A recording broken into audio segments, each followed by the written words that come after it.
ಜಯ ಮೃತ್ಯುಂಜಯ ಸ್ವಾಮೀಜಿ ವಿರುದ್ಧ ಲೈಂಗಿಕ ದೌರ್ಜನ್ಯದ ಆರೋಪ ಕೇಳಿಬಂದಿದೆ.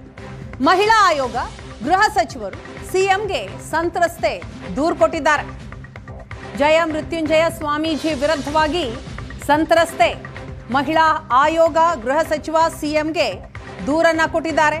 ಲೈಂಗಿಕ ದೌರ್ಜನ್ಯ ಎಸಗಿ ವಿಡಿಯೋ ಇಟ್ಕೊಂಡು ಬ್ಲ್ಯಾಕ್ ಮೇಲ್ ಮಾಡ್ತಾ ಇದ್ದಾರೆ ಸ್ವಾಮೀಜಿ ಅಂತ ಆ ಸಂತ್ರಸ್ತೆ ಆರೋಪ ಮಾಡಿದ್ದಾರೆ. ಬೆಂಗಳೂರಿನ ಸಂತ್ರಸ್ತ ಮಹಿಳೆಯಿಂದ ಸ್ವಾಮೀಜಿಯ ವಿರುದ್ಧ ದೂರು.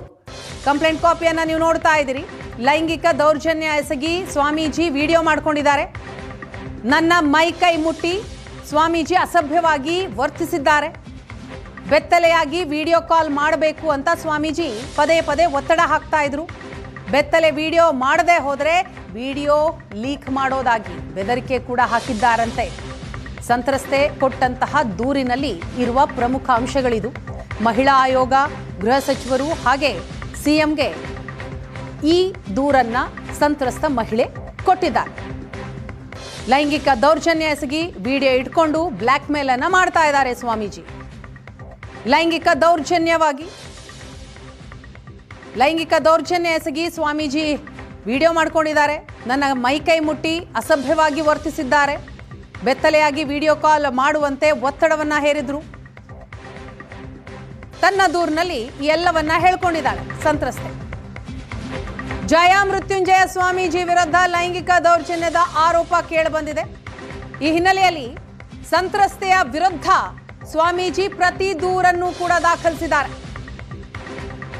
ಎಫ್ಐಆರ್ ದಾಖಲು ಮಾಡಿದ್ದಾರೆ. ಮಹಿಳೆಯೊಬ್ಬರು ಅನಾಥಾಶ್ರಮ ನಡೆಸೋದಾಗಿ ಹೇಳ್ಕೊಂಡು ಬಂದಿದ್ರು. ಹಣಕ್ಕಾಗಿ ಆ ಮಹಿಳೆ ನನ್ನನ್ನ ಪೀಡಿಸ್ತಾ ಇದ್ರು ಅಂತ ದೂರಿನಲ್ಲಿ ಉಲ್ಲೇಖ ಮಾಡಿದ್ದಾರೆ. ರಾಜಕೀಯ ವ್ಯಕ್ತಿಗಳ ಪ್ರಚೋದನೆಯಿಂದ ನನ್ನ ತೇಜೋವಧೆ ಮಾಡಲಾಗ್ತಾ ಇದೆ. ಸ್ವಾಮೀಜಿ ಕೊಟ್ಟಂತಹ ಪ್ರತಿ ದೂರಿದು. ಹಣಕ್ಕಾಗಿ ಆ ಮಹಿಳೆ ನನ್ನನ್ನ ಪೀಡಿಸ್ತಾ ಇದ್ಲು. ಮಹಿಳೆ ಅನಾಥಾಶ್ರಮ ನಡೆಸೋದಾಗಿ ಪರಿಚಯ ಮಾಡ್ಕೊಂಡು ಬಂದು ರಾಜಕೀಯ ವ್ಯಕ್ತಿಗಳ ನೆರವಿನಿಂದ ಈ ರೀತಿ ಮಾಡ್ತಿದ್ದಾಳೆ ಅಂತ.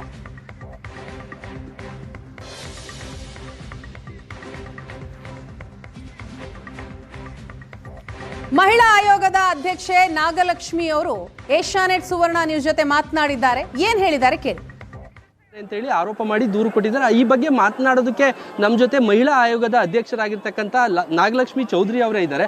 ಮೇಡಮ್, ಇದು ಕಂಪ್ಲೇಂಟ್ ಯಾವಾಗ ಬಂತು, ಏನಂತ ಕಂಪ್ಲೇಂಟ್ ಕೊಟ್ಟಿದ್ದಾರೆ ಆ ಲೇಡಿ? ಇದು ನಿನ್ನೆ ಸಂಜೆ ಕೊಟ್ಟಿದ್ದಾರೆ.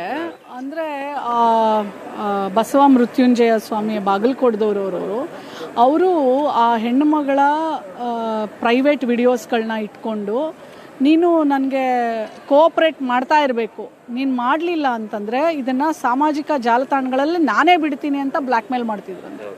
ಸೊ ಹಾಗಾಗಿ ಆ ಒಂದು ಇದನ್ನು ನಮ್ಮ ತ್ಯಾಗರಾಜ್ ನಗರ ಅಲ್ಲಿ ಸ್ಟೇಷನಲ್ಲಿ ಅವ್ರು ಕೊಟ್ಟಿದ್ದಾರೆ. ಒಂದು ಕಂಪ್ಲೇಂಟು, ಒಂದು ನಿನ್ನೆ ಸಾಯಂಕಾಲ ನಮಗೆ ಬಂದಿದೆ. ನಾವು DCP ಅವ್ರಿಗೆ ಬರೆದಿದ್ದೀವಿ. DCP ಅವರು ಅದನ್ನು ತನಿಖೆ ಮಾಡಿಬಿಟ್ಟು ನಮಗೆ ವರದಿಯನ್ನು ಕೊಡ್ತೀನಿ ಅಂತ ಹೇಳಿದ್ದಾರೆ.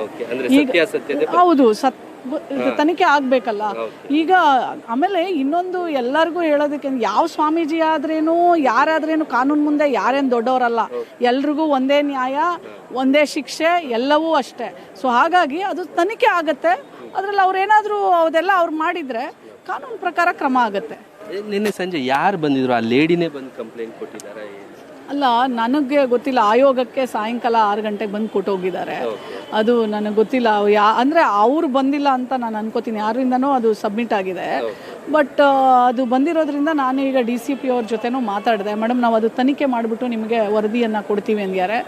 ಒಂದು 3-4 ಡೇಸ್ ಅದರದ್ದು ಸತ್ಯಾಸತ್ಯತೆ ನಮಗೆ ಗೊತ್ತಾಗುತ್ತೆ. ಯೂಶ್ವಲಿ ನಾವು ಯಾವುದೇ ಪೊಲೀಸ್ SP ಅವ್ರಿಗೆ ಅಥವಾ DCP ಅವ್ರಿಗೆ ಯಾವುದೇ ಈ ಥರ ಪ್ರಕರಣಗಳಿದ್ದರೆ ಇಮಿಡಿಯೇಟಾಗಿ ಕ್ರಮ ತಗೊಳಕ್ಕೆ ಹೇಳ್ತೀವಿ. ಯಾಕಂದರೆ ಮತ್ತೆ ಏನಾದರೂ ಅದು ವಿಡಿಯೋಸು ಅಥವಾ ಫೋಟೋಸು ಆ ತಾಯಿದೇನಾದ್ರು ಲೀಕ್ ಆಗಿಬಿಟ್ರೆ ಮತ್ತು ಅವಳಿಗೇನು ತೊಂದರೆ ಆಗುತ್ತೆ. ಸೊ ಹಾಗಾಗಿ ಇಮ್ಮಿಡಿಯೇಟ್ಲಿ ನಾವು ಅದನ್ನು ರಿಸೀವ್ ಮಾಡೋಕ್ಕೆ ಹೇಳ್ತೀವಿ. ಆಮೇಲೆ ವರದಿಯನ್ನು ನಾವು 15 ದಿನದೊಳಗಡೆ ನಾವು ವರದಿ ಕೊಡೋಕ್ಕೆ ಹೇಳ್ತೀವಿ. ಸೊ ಲೆಟಸ್ ಈಗ ನಾನು DCP ಅವ್ರ ಜೊತೆನೂ ಮಾತಾಡಿದ್ದೀನಿ. ಯಾಕಂದರೆ ಅವಳು ಇಲ್ಲಿ ಕೊಟ್ಟಿದ್ದಾಳೆ. ಸೊ ಹಾಗಾಗಿ ಇಲ್ಲಿನ DCP ಅವ್ರ ಜೊತೆ ಮಾತಾಡಿದ್ದೀನಿ. ಅವರು ಹೇಳೋ ತನಕ ನಾವು ವೇಟ್ ಮಾಡಬೇಕು. ಅಂದರೆ ಸ್ವಾಮೀಜಿ ಬೈ ಲೆಟರಲ್ ಸ್ವಾಮೀಜಿ ಅಂತಲೇ ಮೆನ್ಷನ್ ಮಾಡಿದ್ದಾರೆ. ಅವ್ರ ಹೆಸರು ಮೆನ್ಷನ್ ಮಾಡಿದ್ದಾರೆ. ಬಸವ ಮೃತ್ಯುಂಜಯ ಸ್ವಾಮೀಜಿ ನನಗೆ ಲೈಂಗಿಕವಾಗಿ ದೌರ್ಜನ್ಯ ಕೊಟ್ಟು ನನ್ನ ಖಾಸಗಿ ವಿಡಿಯೋಗಳನ್ನೆಲ್ಲ ಇಟ್ಕೊಂಡು ನೀನು ಕೋಆಪರೇಟ್ ಕೋಆಪ್ರೇಟ್ ಮಾಡಲಿಲ್ಲ ಅಂದರೆ ನಾನು ಇದನ್ನೆಲ್ಲ ಸಾಮಾಜಿಕ ಜಾಲತಾಣಗಳಲ್ಲಿ ಹರಿಬಿಡ್ತೀನಿ ಅಂತ ಹೇಳಿ ತಾಯಿಗೆ ಅವರು ಬ್ಲ್ಯಾಕ್ ಮೇಲ್ ಮಾಡ್ತಾ ಇದ್ದಾರೆ ಅಂತಲೇ ಕೊಟ್ಟಿದ್ದಾರೆ. ಏನಾದರೂ ಈಕೆ ಮೇಲೆ ಸ್ವಾಮೀಜಿ ಕೂಡ ಒಂದು ಆರೋಪ ಮಾಡಿ ವಿಜಯಪುರದಲ್ಲಿ ಒಂದು FIR ಮಾಡಿಸಿದ್ದಾರೆ, ಅದ್ರ ಬಗ್ಗೆ ಏನೋ ಗಮನಕ್ಕೆ? ನನಗೆ I have no idea, but ನಾನು ಇಲ್ಲಿ DCP ಅವ್ರಿಗೆ ಮಾತ್ರ ಹೇಳಿದ್ದೀನಿ ಅದನ್ನು ಇಮಿಡಿಯೇಟ್ಲಿ ನೋಡಿಬಿಟ್ಟು ನಮಗೆ ವರದಿಯನ್ನು ಕೊಡಿ, ಅದೇನಾದರೂ ಇದ್ದರೆ ಅದನ್ನೆಲ್ಲವನ್ನು ತರಿಸ್ಕೊಳ್ಳಿ ಮತ್ತು ಡಿಲೀಟ್ ಮಾಡಿಸಿ ಅದೆಲ್ಲವನ್ನು ಸಾಕ್ಷ್ಯ ಆಧಾರಗಳನ್ನೆಲ್ಲ ಕಲೆಕ್ಟ್ ಮಾಡ್ಕೊಳ್ತಾರೆ ಅವರು. ಮತ್ತು ಇಲ್ಲಿಂದ ಅವ್ರಿಗೆ ಅಲ್ಲಿಗೆ ಇಮಿಡಿಯೇಟ್ಲಿ ಇದು ಮಾಡ್ತಾರೆ ಬಾಗಲಕೋಟೆಗೆ. ಅಂದರೆ ಇಮಿಡಿಯೇಟ್ FIR ಮಾಡಿಸುವ ಚಾನ್ಸಸ್ ಇದೆಯಾ? ಅಂದರೆ ಅವರು ಏನು ಅವ್ರು ಕೊಟ್ಟಿರೋ ಒಂದು ಕಂಪ್ಲೇಂಟ್ ಮೇಲೆ FIR ಆಗುತ್ತೆ. ಈ ಥರ ಇದ್ರೆ ಖಂಡಿತವಾಗ್ಲೂ FIR ಆಗುತ್ತೆ. ಇದಿಷ್ಟು ಮಹಿಳಾ ಆಯೋಗದ ಅಧ್ಯಕ್ಷರಾಗಿರ್ತಕ್ಕಂಥ ನಾಗಲಕ್ಷ್ಮಿ ಚೌಧರಿ ಅವರ ಮಾತುಗಳು. ಕ್ಯಾಮ್ರಾ ಪರ್ಸನ್ ಮುನಿ ಜೊತೆ ಕಿರಣ್, ಏಷ್ಯಾನೆಟ್ ಸುವರ್ಣ ನ್ಯೂಸ್, ಬೆಂಗಳೂರು.